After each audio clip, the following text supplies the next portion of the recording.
नमस्कार, मैं अर्चना और आप देख रहे हैं हंगामा टाइम्स। हंगामा टाइम्स जिस तरह से आपको लखनऊ की खास शख्सियतों से रूबरू कराता है, वैसे ही हम लोग आज आए हुए हैं आचार्य मोतीराम शास्त्री बौद्ध विहार तकरोही के प्रदेश कैंप कार्यालय में, और साथ में जो है डॉक्टर अंबेडकर शिक्षा समिति के संस्थापक अध्यक्ष सत्य नारायण जी से बात करने के लिए, क्योंकि जो हमारे देश का संविधान है जो लागू हुआ था 26 जनवरी 1950, लेकिन वो कब बना था, किसने बनाया था, इसके पीछे उनकी कितनी मेहनत थी, ऐसे महापुरुषों को याद दिलाने के लिए और याद रखने के लिए ऐसे महापुरुष लोग कार्य करते रहते हैं। जिस तरह से हम आपको हमेशा दिखाते रहते हैं कि बौद्ध विहार में 26 जनवरी हो चाहे 26 नवंबर हो, वहां पे संविधान दिवस के रूप में संविधान को याद करके डॉक्टर भीमराव अंबेडकर जी की चाहे जयंती हो, चाहे संविधान दिवस हो, चाहे संविधान को लागू करने का दिवस हो, तो उसके लिए अलग से कार्यक्रम होते रहते हैं। तो आज उसी की तैयारी को दिखाने के लिए हंगामा टाइम्स उनके प्रदेश कैंप कार्यालय में आया हुआ है।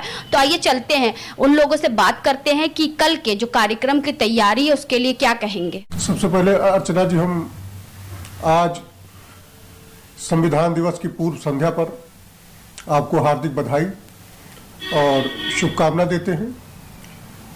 और खास तौर से हम आज का जो संविधान के संबंध में हम आपको बताना चाहते हैं, और आपके माध्यम से हम देशवासियों को यह भी आगाह करना चाहते हैं कि भारतीय संविधान हमारा समता, स्वतंत्रता, बंधुत्व और न्याय की बुनियाद पर रखी गई है, और ये हमारे देश की बहुत पुरानी विरासत है। और आज हमारे देश के पास अगर एक सवाल हम आपसे पूछें कि दुनिया ने कि कई चीज़ें आज जो हमारे पास उपलब्ध हैं वो वैज्ञानिक उपलब्धियां हैं। जैसे आज आप ये टीवी है, हमारे पास लाइट है, चलने के लिए रोड है, हवाई जहाज है, ये सब विज्ञान की देन है। दुनिया के ये अनेक वैज्ञानिकों ने इसकी खोज की है और हमारे लिए जीवन सुलभ बनाया है। लेकिन भारत ने क्या दिया है दुनिया को, तो इसका उत्तर एक ही है। भारत ने दुनिया को बुद्ध दिया है, और आधुनिक बुद्ध के रूप में बाबा साहब अंबेडकर हैं। ये सिंबल ऑफ नॉलेज के रूप में जाना जाता है। बाबा साहब अंबेडकर को कोलंबिया विश्वविद्यालय ने उन्हें सिंबल ऑफ नॉलेज का खिताब दिया, यानी आधुनिक बुद्ध। तो हमारा संविधान जो है 395 अनुच्छेदों में बाबा साहब अंबेडकर ने तथागत बुद्ध के उन त्रिपिटक में लिखे गए दर्शन को पिरोया है, जो आने वाली पीढ़ियों के लिए प्रेरणा स्रोत है। और आज के दिन खास तौर से हम लोक सेवकों को, सरकारी अधिकारियों, कर्मचारियों को ये संदेश देना चाहते हैं। भारतीय संविधान का जो आर्टिकल 51, जिसकी आप लोग कभी चर्चा नहीं करते हैं, खास तौर से मीडिया के लोग, तो आज इस पूर्व संध्या पर मैं बताना चाहता हूं कि जिस तरीके से हमारे अधिकार भारतीय संविधान में दिए गए हैं, उसी तरीके से आर्टिकल 51 में सबके कर्तव्य भी चिन्हित किए गए हैं। वो क्या है कि हम अपने जीवन में व्यक्तिगत तौर से या सामूहिक गतिविधियों में ऐसा कार्य करें जिससे राष्ट्र उत्कर्ष की ओर चला जाए। ये प्रत्येक नागरिक का दायित्व है और ये कर्तव्य भी है। और वो हमारे अधिकारी जो ट्रेजरी से पेंशन लेते हैं, जनता का दिया हुआ धन उनको सैलरी के रूप में मिलती है, उनका उत्तरदायित्व है। तो आज हम इस पवित्र अवसर पर ये संकल्प लेते हैं कि हम सब संविधान के प्रति उत्तरदायी हैं। जितने इस देश के लोक सेवक हैं वो सब संविधान के प्रति उत्तरदायी हैं, और अपने गतिविधियों में ऐसा करें जिससे राष्ट्र उत्कर्ष की ओर जाए। आज की ये प्रेस वार्ता खास तौर से हमें उस विरासत को पुनः जीवंत करना है। तो ये सबसे बड़ी बात है कि हमारे देश की इस समय सबसे बड़ी समस्या क्या है। अगर हम एक ही सबसे बड़ी समस्या देखें तो हमारे देश की सबसे बड़ी समस्या है जाति व्यवस्था। जो हमारे आप देखते होंगे जात के नाम पर, धर्म के नाम पर अनेक डिस्क्रिमिनेशन होते हैं। तो इस व्यवस्था को कैसे खत्म किया जाए, तो हमारे जो पुरानी पूंजी है बौद्धमय भारत जो बाबा साहब दे गए हैं, वो हमारे संविधान की भी मंशा है, वो मूल भावना है। तो आज हम यही आज के दिन ये संदेश देना चाहते हैं कि हम इस व्यवस्था को पूरी शक्ति से विनाश करके भारतीय संविधान पर आधारित समता मूलक मानववाद की स्थापना करें। और भारतीय संविधान जिस दिन ये व्यवस्था लागू हो जाएगी तो हम समझते हैं कि हमारी सच्ची स्वतंत्रता होगी। जो 15 अगस्त 1947 को देश आज़ाद हुआ और 26 जनवरी 1950 को जो संविधान लागू हुआ, आज संविधान दिवस के रूप में अगर इस देशवासी इस संकल्प को आगे बढ़ाते हैं, आने वाली पीढ़ियां इसको समझती हैं, तो हम समझते हैं कि हमारा ये आज का कार्यक्रम सार्थक हो जाएगा। और इस व्यवस्था को खत्म करने के लिए बाबा साहब ने पहले ही बता दिया, बौद्धमय भारत तब बनेगा जब हम जाति मुक्त होंगे। और उसका सेंटर है सारनाथ, जहाँ से धम्म प्रवर्तन का संदेश तथागत बुद्ध ने दिया। और बाबा साहब अम्बेडकर ने 25 नवंबर 1956 में अपना आखिरी पब्लिक संदेश दिया था कि इस बौद्धमय भारत ही इस देश की समस्या का समाधान है।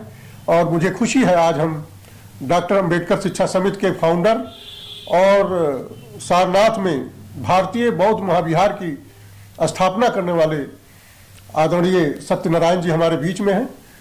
तो अब हम आज इस पवित्र मौके पर उनको सुनना चाहते हैं कि किस तरीके से आने वाली पीढ़ियां, उन्होंने जो अपना अनुभव लंबा उनका रहा है, तो वो आने वाली पीढ़ियों को किस तरीके से हमें मोटिवेट करेंगे।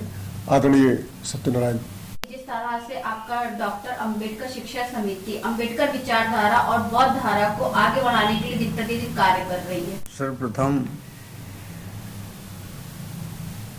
संविधान दिवस 26 नवंबर की पूर्व संध्या पर मैं सभी देशवासियों को शुभकामनाएं देता हूं।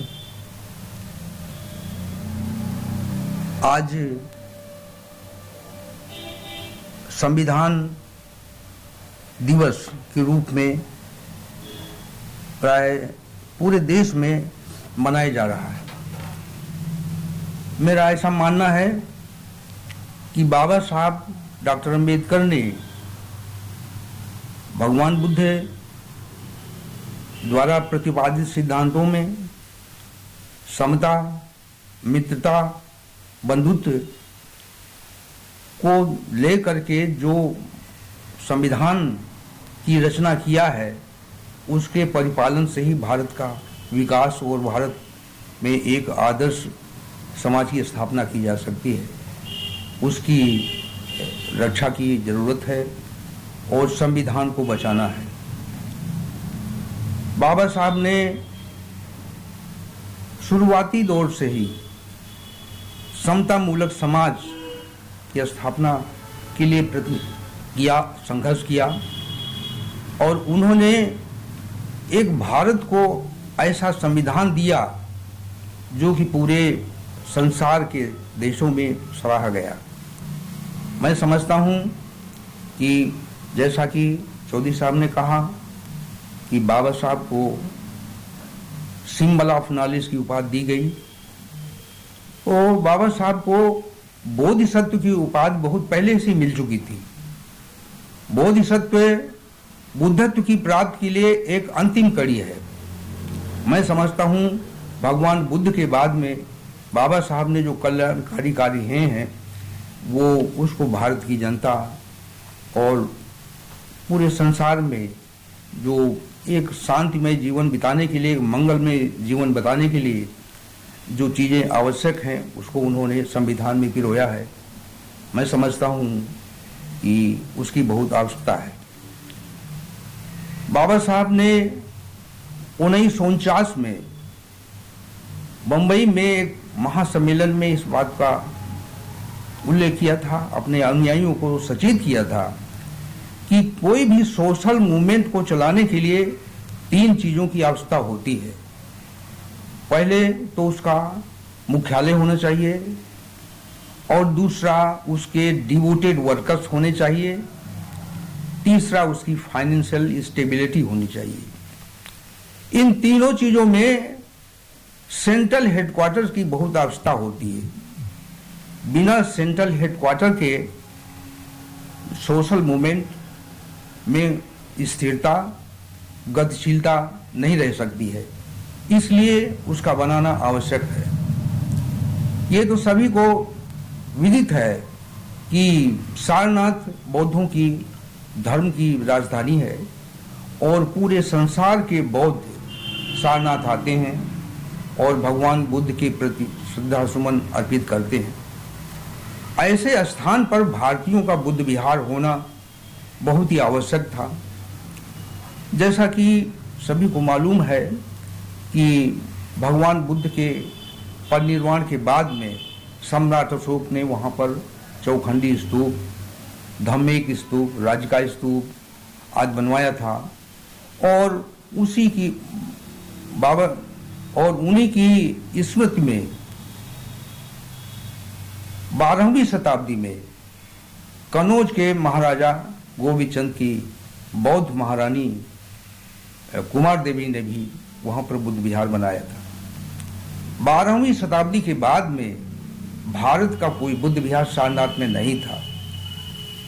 उसके बाद ऐतिहासिक कारणों से नहीं हो पाया, लेकिन 1891 में लंका के सुप्रसिद्ध बौद्ध अनागाई धम्मपाल जी आए, और उन्होंने अपने संघर्ष से, अपने प्रयत्नों से मूलगंध कुटी विहार की स्थापना किया। 1931 में उसका निर्माण हुआ। उसके बाद में भारत का कोई नहीं था बुद्ध विहार। तो हमने बाबा साहब के सारनाथ आगमन के संदर्भ में, उपलक्ष्य में, हमने 1980 में 1 एकड़ जमीन क्रय किया, और डॉक्टर अम्बेडकर शिक्षा समिति संस्था नामक का मैं संचालन कर रहा हूँ। अभी तक अपने सहयोगियों के प्रयत्नों से, उनकी मदद से मैंने 20 कमरे, 2 बड़े हॉल बना दिए हैं, और अपने यात्रियों के रुकने की सुविधा हमने कर दिया है। मेरा ऐसा मानना है कि अभी हम उत्तर प्रदेश में बाबा साहब के विचारों को, भगवान बुद्ध के विचारों को आगे बढ़ाने के लिए, प्रचार प्रसार के लिए 4 स्थानों को चुना है, जिसमें लखनऊ में आचार्य मोतीराम शास्त्री साधना बुद्ध विहार, और आगरा में नवसंख्या बौद्ध विहार तथा चेतना बौद्ध विहार उतरौला में बनाने का निश्चय किया है। मैं सभी देशवासियों से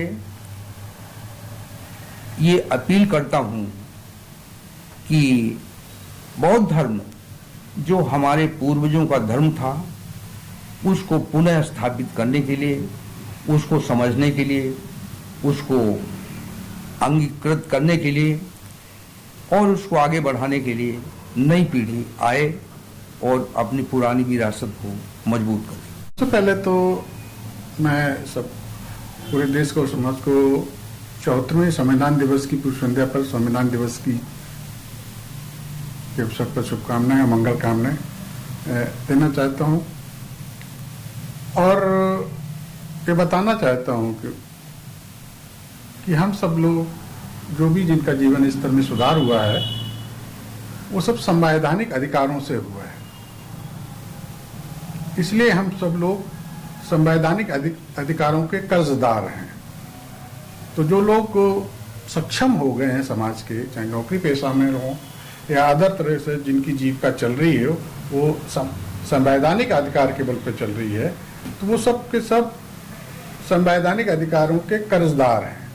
तो इस कर्जे को हम सब लोगों को वापस करना है और ये हमारा ड्यूटी है।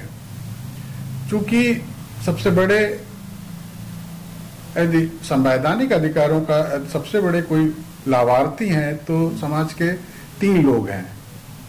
पहला जो संवैधानिक अधिकारों से पढ़ लिख गया, दूसरा संवैधानिक अधिकारों से जो निर्वाचित हो गया, विधायिका, लोकसभा, और तीसरा जो संवैधानिक अधिकारों से गवर्नमेंट जॉब में आ गए। ये 3 लोग समाज के सबसे बड़े बेनिफिशियरी, सबसे बड़े लाभार्थी हैं। तो इन सबकी ड्यूटी है कि समाज को उन संवैधानिक अधिकारों का जो कर्ज है समाज को पेबैक करके वापस करना है। पेबैक टू सोसाइटी हर एक जिनकी जीविका सरकारी ट्रेजरी से जिससे मिलती है वो वापस से करना। चूँकि पेबैक टू सोसाइटी का कॉन्सेप्ट भी बाबा साहब का कॉन्सेप्ट है कि हर एक को जो सक्षम हो गया है, जो जिसको संवैधानिक अधिकारों से कोई पद अर्जित हुआ है तो उसको वापस से करना है, क्योंकि समाज को वापस करना है। क्योंकि समाज का बहुत बड़ा रोल है, संवैधानिक अधिकारों का प्राप्त करने में समाज का बहुत बड़ा रोल है, भूमिका है। व्यक्ति के जीवन में सफलता में उनके माता पिता का रोल होता है, उसके भाई बहनों का भी रोल होता है। ये रोल, ये भूमिका सबको दिखाई पड़ती है, परंतु व्यक्ति के सफल होने में समाज का बहुत बड़ा रोल होता है। क्योंकि संवैधानिक अधिकार ना तो मैंने प्राप्त किए, ना मेरे माँ बाप ने प्राप्त किए, ना मेरे भाई बहनों ने किए।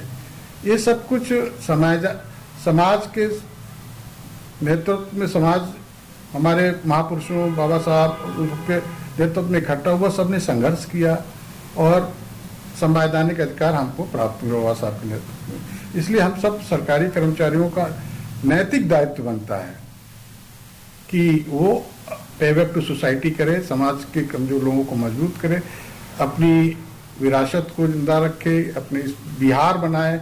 मुख्यतः बिहार स्कूल ही होते हैं। बिहार का मतलब ही है कि वो स्कूल है, शिक्षा का केंद्र है, को बनाए और वो उससे जो चेतना, जो सांस्कृतिकरण होगा, वो उससे संविधान को मजबूती मिलेगी, समाज को सही दिशा मिलेगी। यही सबका ड्यूटी होना चाहिए। मैं इन्हीं शब्दों के साथ अपनी बात को। हंगामा टाइम्स की तमाम खबरों को देखने के लिए हंगामा टाइम्स को सब्सक्राइब कर लीजिए और बेल आइकन दबा लीजिए। अगर आपको ये वीडियो अच्छा लगा हो तो लाइक बटन प्रेस कर अपनी प्रतिक्रिया हमारे कमेंट बॉक्स में देना मत